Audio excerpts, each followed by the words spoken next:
페이지는 표시가 안 되어 있지만 62쪽에 해당되는 광야 시대, 시대는 세 번째 시대에 해당이 됩니다.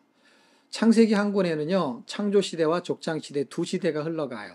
그런데 광야 시대는요, 반대로 책이 두 권을 해야 합니다. 근데 첫 번째 시간과 두 번째 시간이 다 광야 시대의 내용이잖아요. 그래서 전체적인 줄거리 흐름을 잘 이해하셔야 되는데 아주 내용은 간단해요, 주제는. 구속사적으로 출애굽기는 구원을 말하는 거기 때문에 예수 믿을 기회에 대한 부분을 역학적으로 설명하고 있는 거고요. 그래서 구원을 누가 시키냐, 어떻게 하냐 하는 방법론에 대한 이야기와 그럼 구원을 왜 하냐 하는 어떤 목적에 대한 이야기들을 다루게 되는 게 출애굽기의 이야기고요. 광야 시대의 출발이에요. 그런데 그것을 성전에 대한 기준으로 제가 설명을 해보려고 해서 성전의 본질과 성도의 존재라는 내용으로 설명을 하게 될 거예요. 물론 3주차에서는요. 구원의 삶으로 예수로 살기에 성전의 기능과 성도의 생활에 대해서 살펴보도록 하게 될 것입니다. 출애굽기의 내용을 살펴보기 전에 광야 시대에 출발해야 되잖아요. 그래서 광야 시대가 어떻게 형성되어 있는지 전체적인 개관을 한 10줄 정도 보이시죠? 이 부분을 우리가 같이 소리내서 읽어봤으면 좋겠습니다. 시작. 하나님의 약속은 실현되는가? 야곱의 가족 70명이 애굽으로 이주한 지 400년의 세월이 흘러가면서 큰 민족을 형성하게 되고 이스라엘 나라가 태동하게 된다. 광야 시대는 약속의 땅으로 가기 위한 과정이다. 이 시대는 출애굽기에서 모세의 인도를 받으면서 애굽을 탈출한 후 시내산에 도착해 거기서 하나님의 백성답게 살아야 되는 레위기 언약서를 받고 광야에서 생활하는 민수기의 여정과 모세의 설교가 있는 신명기의 내용을 담고 있다. 이렇게 개관을 한번 읽어봤고요. 한 장을 넘겨보시게 되면 64쪽이죠. 64쪽에 광야 시대 소통하기, 이것은 줄거리와 목적에 대한 이야기를 다루게 됩니다. 전체적인 줄거리는 광야 시대는 야곱이 그 족속들을 데리고 애굽에 들어가요. 그리고 약 400년이라는 시간 동안에 애굽의 노예 생활을 하는 참 어처구니 없는 상황을 맞닥뜨리게 됩니다. 거기에서 탈출하는 이야기, 그 이야기가 아마 처음부터 전개되는 드라마틱 이야기로 우리가 보게 될 것입니다. 그런데 어떻게 탈출하게 되느냐 할 때 탈출의 방법들이 기적이죠, 기적. 10가지 기적을 통해서 이스라엘 민족이 해방하게 되고 탈출하게 되는 놀라운 사건을 보게 됩니다. 여기서 우리는 예수 그리스도를 통한 인류의 구원의 모형을 볼 수 있다. 그리고 이 내용이 결국 어떤 걸 만들어내느냐? 교회를 탄생시키는 것이다. 그래서 시대마다 제가 광야 시대 소통하기 그 밑에 맨 밑에 보면 시대마다 구속사적인 의미를 다루게 되는데 여전히 광야 시대에도 구속사적인 의미가 있어요. 그 의미는 구원과 구원의 삶인데 우리가 아까 표지에서 살펴봤잖아요. 구원은 출애굽기에서 주로 다루게 될 것이고 구원의 삶은 민수기에서 다루게 될 것인데 오늘은 구원에 대한 이야기를 주로 다루게 되겠죠. 그러나 광야 시대에 출발하는 거니까 광야 시대 전체 목적에 대한 부분을 먼저 다뤄야 되는데 자 어쨌든 광야 시대는 가나안 땅에 들어가기 전의 상황이고 그리고 애굽에서 나오는 그 초기의 상황들을 다루게 돼요. 그럼 광야 시대에 사는 동안의 목적은 무엇이냐 할 때 이것은 예수로 사는 훈련을 하는 것입니다. 여기에 흐르는 복음이 있어요. 광야 시대에 흐르는 복음은요. 우리가 살아야 될 그 방법, 길 있잖아요. 그 인생 길에서요. 어려움과 고난이 올 때 피할 길이 필요한데 그 피할 길이 어딘지를 찾아야 되거든요. 그분이 바로 예수님이고 그분이 바른 길로 인도하신다는 거예요. 그래서 이 세 가지 굉장히 중요한 요한복음 14장 6절의 말씀을 가지고 이렇게 세 가지를 만들어 봤는데요. 나는 길이요 진리요 생명이니 하는 그 말씀. 그래서 길 찾기가 굉장히 중요한데 그것은 구원의 방법을 설명하고 있고요. 그 다음에 새 언약. 그것은 구원의 내용을 설명해요. 새 언약이라는 것은요. 진리를 말하는 거고요. 예수님의 본체를 말하는 것입니다. 결론은 뭐예요? 결론은 구원의 결론은 왕노릇이죠. 결국 교회로 태동하는 과정에서 구원의 방법이 제시가 되고 그리고 교회 로서의 삶을 살아가기 위해서 구원의 내용을 담아내야 되는데 그 내용이 굉장히 중요합니다. 그래서 성경은 그 길을 찾게 인도할 것이고요. 그 진리를 알게끔 설명할 것이고요. 그 생명으로 살게끔 역사할 것이에요. 그래서 우리가 꼭 해야 할 게 있다면 길이 아니면 가지 말고 진리가 아니면 알지 말고 생명이 아니면 살지 않는 그런 훈련을 연습하게 될 것입니다. 광야 시대 정통하기, 이건 구조를 살펴보는 거예요. 구조는 그렇게 어렵지 않아요. 늘 똑같은 구조를 열세 시대가 이렇게 설명하고 있습니다. 성경 공부는 출애굽기, 민수기 이렇게 돼 있잖아요. 다음 주는 민수기 볼 거고요. 성경 구조가 있잖아요. 출애굽을 해서 시내산에 도착하고 광야 생활을 하고 그 다음에 이제 민수기까지 연결이 되는 게 광야 시대니까 거기까지의 이야기를 쭉 정리를 해 놓았습니다. 성경의 연대는 약 40년의 시간이 흘러가고 핵심적인 인물은 모세고요. 그 광야 시대가 지나면 정복 시대잖아요. 그럴 때는 여호수아 이렇게 이제 이름이 바뀌게 되겠죠. 핵심 내용은 한번 읽어보시면 중요한 것은 율법과 성막. 하나님의 주권인 율법은 제사장 나를 세우는 언약과 같다라는 이야기죠. 그리고 별표 표시 밑에 보시면 광야 시대 성경 2권 레위기와 신명기 다음 주에 이 책을 간단하게라도 아마 다루게 될 것입니다. 자, 한 장을 더 넘겨보시게 되면 66쪽인데요. 제가 맨 위에 동그라미 빨간색으로 쳐놓고 이렇게 써놨잖아요. 예수 그리스도는 구약의 3대 완성. 뭘 완성했느냐 할 때 예수님은 율법을 완성하고요. 성막을 완성하고요. 제사를 완성해요. 무슨 뜻이냐면요. 율법을 사랑으로 완성해요. 그래서 율법을 완성하신 그 예수님이 이 성막이라는 것을 어떻게 완성하시냐면 성막이라는 게 성전이 되고 나중에는요 그게 솔로몬 성전 그 다음에는 그 성전이 허물어지고 수룹바벨 성전 뭐 헤롯 성전 이렇게 진행이 될 때 예수님께서는 십자가의 죽으심을 통해서 이 성전을 허물면 내가 3일 만에 다시 세우리라 그러면서 그분이 성전을 완성시켰다라는 것은 참 성전이 그 예수님이 우리를 구원하는 그 존재의 삶을 완성시켜 가시는 분이다 하는 이야기를 하고 있는 것입니다. 광야 시대는 가나안 땅에 들어가기 전까지의 시대를 말해요. 언제부터요? 출애굽을 한 다음부터. 그 기간이 약 40년이라는 시간이 걸리고요.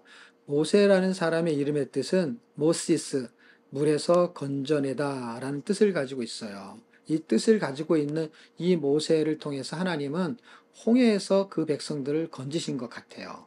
그래서 물에서 건졌다라는 것은 더 뒤로 가게 되면 홍수에서 건지는 노아가 연상이 되고요. 또 홍해가 연상이 되는데 이 부분은 여호수아로 가게 되면 요단강을 연상할 수 있고 또 로마서로 오게 되면요. 그게 물로서 세례 침례받는 부분으로 연결이 됩니다. 그래서 구원의 관계성이 있는 그런 이름이라고 생각할 수가 있습니다. 성경 9절에 보시면 로마서 10장 4절에 보면 그리스도는 모든 믿는 자에게 의를 이루기 위해 율법이 마침이 되었다. 그래서 율법을 완성하신 분입니다. 그리고 아까 설명했듯이 그 밑에 있는 성경 구절도 요한복음 2장 19절과 21절에 예수님이 성전을 완성시키는 분이다. 그리고 이것을 십자가의 죽으심을 통해서 제사를 완성시키는 이제는 동물 제사가 없어지거든요. 그런 놀라운 그분이 이제 구원을 어떻게 시켜 가시는지를 구속사적으로 한번 살펴보겠습니다. 자, 이러한 부분들에 대해서 히브리서 기자는요, 모세를 통해서 주신 구약의 모형과 그림자, 그것을 통해서 실체를 볼 수 있는 눈이 생기는 것을 믿음이라고 정의를 하고 있습니다. 우리는 지금 성경 역사, 성경 뼈대를 공부해요. 그러니까 성경의 기준, 어떤 형태, 구조를 공부하고 있는데 이런 구조를 공부하면서 역사적 성경 읽기를 하고 있잖아요. 그러면서 우리 안에 뭐가 생겨야 되느냐? 지식만 생기면 안 되고요. 믿음이 생겨야 되고 믿음의 눈이 열려야 될 것입니다. 그런 소망 때문에 제가 글을 하나 적어봤는데요. 실체를 보는 믿음의 눈은 도대체 무엇이라고 설명할 수 있는가라고 했을 때 바닷가에 가게 되면은요 파도가 칠 때가 있어요. 그런데요 파도는요 바람이 없이는 치지 않는다고 합니다. 그런데 파도는 눈에 보이지만요 바람은 눈에 보이지 않거든요. 근데 파도를 일으키는 거는요 바람이거든요. 그러니까 바람을 볼 수 있는 눈이 있다면 그건 믿음의 눈인 것 같습니다. 똑같이 성경에서요, 내용과 구조를 표현하는 진리를 볼 수 있다면 그거는 보이지 않는 걸 볼 수 있는 믿음이거든요. 지금 우리가 지금 설명한 이 책의 내용과 구조는요, 그냥 글을 읽을 수 있고 약간의 지식만 있으면요, 내용과 구조를 우리가 파악할 수 있어요. 근데 그 내용과 구조를 만들어내는 진리가 있는 거예요. 파도를 만들어내는 바람이 있는 것처럼 분명한 진리를 볼 수 있다면 그것을 우리는 구속사적인 관점이라고 합니다.